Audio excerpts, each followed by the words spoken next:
Fala galera que já é inscrita no Pautas e Táticas ou que vai se inscrever assim que o vídeo acabar. A análise de hoje será sobre os times da Juventus de Massimiliano Allegri das temporadas 14-15 e 16-17. Times que conquistaram o campeonato italiano pela quarta e sexta temporadas consecutivas, respectivamente. Lembrando que essa sequência durou 9 anos, entre 11-12 e 19-20. Chegaram até as grandes finais de Champions League, eliminando times como Real Madrid, de Carlo Ancelotti e Cristiano Ronaldo, em 15, e o Barcelona, de Luiz Henrique, Messi, Suárez, Neymar, em 17. Então, vamos começar com o time de 14-15. Um time que jogava no 4-3-1-2, o losango do meio-campo, que tinha Buffon no gol, Lichtsteiner na lateral direita, Bonucci e Chiellini na zaga, Evra na lateral esquerda.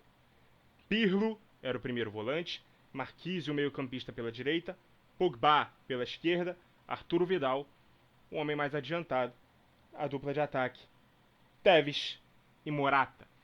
Esse time tinha como ponto forte principalmente o seu meio-campo. Claro que, como todo bom time italiano, era bem forte na defesa, com a dupla Bonucci e Chiellini na zaga. O Evra, mais próximo do fim do que do auge da carreira, dosava um pouco mais nas suas subidas, principalmente quando o Lichtsteiner estava atuando pela direita. O suíço era mais ofensivo do que o francês, e quem muitas vezes abria para aquele lado do campo era o Pogba.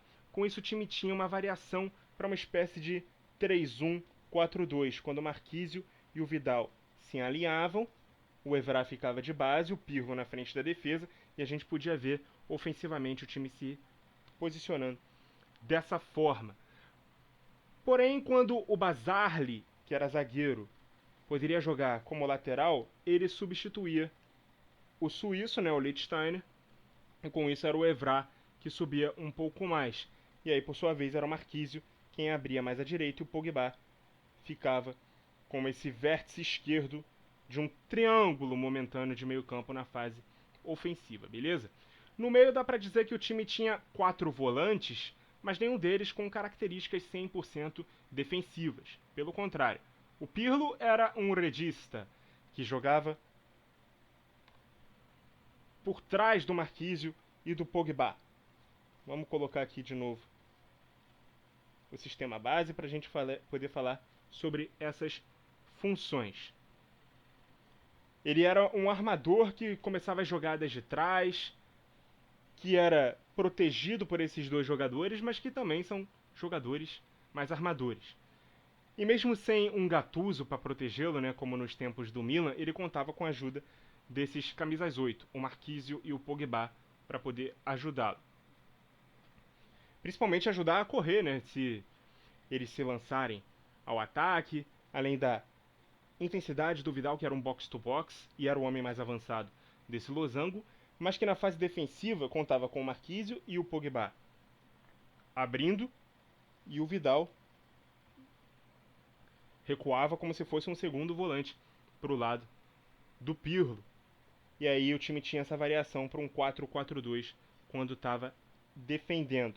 E aí a equipe, que era bem talhada para o contra-ataque, potencializava a sua dupla de frente. O Morata vinha do Real Madrid de empréstimo e fez uma grande temporada naquele ano. Ele era o centroavante, mas não era nada fixo. Ele atuava muito bem, né? Atacava muito bem a área de frente, vindo de trás, e tinha o Tevez ali como grande craque do time ofensivamente, seu companheiro de ataque. Talvez o Tevez fez a temporada da vida dele naquele ano, né? O argentino era mortal no contra-ataque. Quando ele era lançado no ataque ao espaço, muito raramente ele perdia as oportunidades de gol. Era um cara que realmente atacava muito bem a área, flutuava por trás do Morata, driblava muito bem, fazia as assistências. O Tevez jogou muito naquela temporada. O Tevez seria um forte candidato, inclusive, ao prêmio de melhor jogador do mundo naquele ano, mesmo com concorrentes de peso como Cristiano Ronaldo, como o trio MSN que ele enfrentou na final da Champions, caso a Juventus tivesse levado a Champions. A Juve conquistou nessa temporada, o campeonato italiano com 87 pontos, 17 de vantagem para a vice-campeã Roma. Foram 26 vitórias, 9 empates, só 3 derrotas. 72 gols marcados e só 24 sofridos. Era um time realmente muito consistente nos pontos corridos. E no mata-mata, a gente pode exemplificar aqui com a campanha de vice-campeonato da Champions. Passou em segundo no grupo que teve o Atlético de Madrid como líder, e os eliminados, né, o Olympiacos da Grécia e o Malmo da Suécia. Nas oitavas, eliminou o Borussia Dortmund de Jürgen Klopp, um jogo que eu lembro muito bem na época. De todos os confrontos das oitavas de final, era o único que eu não vi um favorito, e mesmo assim a Juventus conquistou 2 vitórias, 2-1 e 3-0. Nas quartas passou pelo Mônaco, com 1-0 no agregado, né? Teve um 0-0 aí no caminho. Nas semis, encarou o poderoso Real Madrid, atual campeão do ano anterior, e depois de vencer em casa por 2-1, segurou um empate em 1-1 no Bernabéu, depois de ter saído perdendo. Mas na decisão contra o Barça de Messi, Suárez e Neymar, acabou perdendo o título por 3-1. Mas o time teve a oportunidade de jogar outra final de Champions 2 anos depois, ainda com o Allegri no comando, mas com algumas modificações no seu elenco e também no seu sistema tático. Vou arrumar aqui rapidinho a prancheta para eu poder falar desse time para vocês, beleza?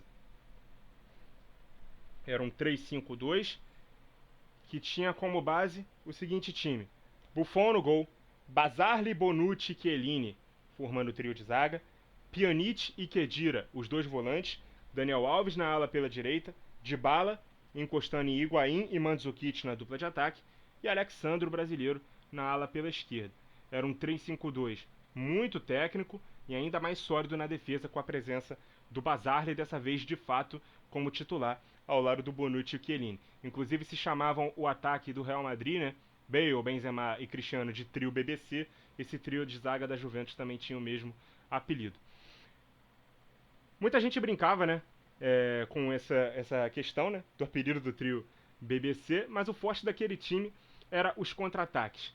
Porém, apesar de jogar com 3 zagueiros e alas, a defesa não se organizava com uma linha de 5. O Bazzarli se convertia no lateral direito no momento sem bola. Com isso, o Alexandro, o ala pela esquerda, voltava para a primeira linha e formava uma primeira linha com 4. O Daniel Alves, que era o ala direito, permanecia na linha do meio de campo como um winger, mas por vezes o ponta, que já vinha sendo forjado como lateral, né, o colombiano Juan Cuadrado, poderia atuar naquela posição também. O Mandzukic, que era um centroavante de origem, assim como o Higuaín, porém era mais disciplinado taticamente do que o argentino, recuava pelo lado esquerdo e poderia atuar nessa função de winger. E o Dybala sobrava ao lado do Higuaín, fazendo o time se montar num 4-4-2 quando defendia.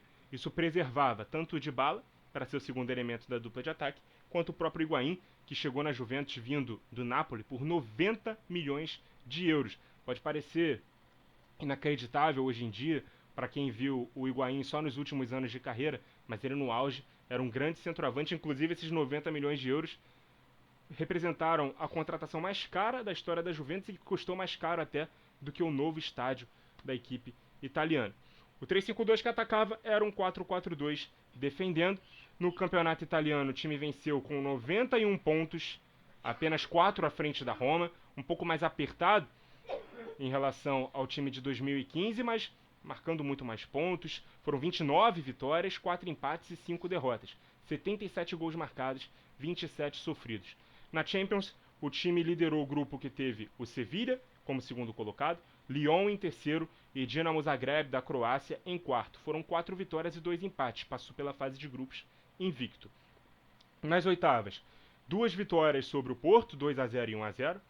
Nas quartas, um acachapante 3-0 sobre o Barcelona, do trio MSN, que tinha acabado de conseguir uma virada de 4-0 para 6-1 nas oitavas contra o PSG, mas que não repetiu o feito contra La Vecchia Signora, ao empatar por 0-0, inclusive no Camp Nou no segundo jogo. Nas semis, encarou o time sensação daquela Champions, né, que inclusive já rendeu a análise aqui no canal. Vinha com um dos melhores ataques da Europa, o Mônaco, de Mbappé, de Falcão Garcia, de Bernardo Silva, de Leonardo Jardim no comando técnico, mas a Juve venceu por 2-0 e também por 2-1, venceu os 2 jogos. E na grande decisão, o Real Madrid, que tinha vencido 2 das últimas 3 edições de Champions, acabou vencendo mais uma, 4-1 na final, que teve direito ao gol de bicicleta do Mandzukic para a Juventus para empatar o jogo quando ainda estava 1-0. Apesar de não ter conquistado o sonhado título europeu, foi uma época em que a Itália era pequena demais, né, para os bianconeri. E as grandes campanhas em âmbito europeu fizeram o ambicioso projeto da Juve contratar inclusive o Cristiano Ronaldo anos mais tarde, em 18 e 19. Mas a passagem do português por lá, apesar de individualmente muito boa, não foi coletivamente das melhores. O time não voltou sequer a uma semifinal de Champions depois disso, comprometeu suas receitas para manter os salários do astro, e o nível do entorno do time acabou caindo, né, substancialmente, fora o envelhecimento de peças que foram ficando no clube, o próprio Buffon, a dupla de zaga, enfim. E o crescimento de clubes como a Atalanta, o retorno competitivo da Inter, do Milan, acabaram interrompendo essa hegemonia local da Juventus, que não chegou ao 10º título consecutivo. Parou nos 9. Hoje a Juve sequer está classificada para a próxima edição da Champions, amargou a eliminação na fase de grupos da última edição, chegou até a perder ponto no campeonato italiano por fraude fiscal na contratação de jogadores, então a Juventus tenta se reerguer, voltar aos tempos de glória e tem um passado recente aí para se inspirar. Muito obrigado a você que acompanhou o vídeo até aqui, continue ligado no Pautas e Táticas e até a próxima!